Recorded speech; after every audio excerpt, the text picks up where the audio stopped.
इल्तिजा करती हूँ कि मुझे बेटे के दर्द की आग में मत डालो। मेरे बेटे को माफ कर दो, इसे जाने दो।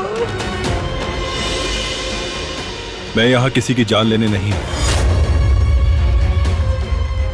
आप रिवाज से वाकिफ होंगे। क्या तुम दियत दोगे?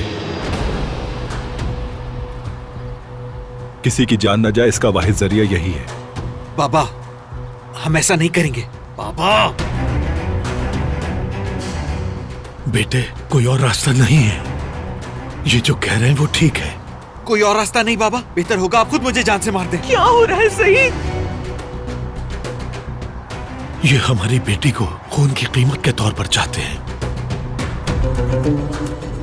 दिलान को ले जाए, इस तरह मेरे बेटे की जान बच जाएगी। अम्मी, हाँ? ये आप क्या कह रही हैं? ऐसा नहीं होगा अम्मी। क्यों नहीं? गोली खाना चाहते हो, मरना चाहते हो? मैं तुम्हें मरने नहीं दूंगी। ऐसा नहीं होने दूंगा। चुप हो जाओ तुम। इसके अलावा हमारे पास कोई रास्ता नहीं है, कोई रास्ता नहीं है।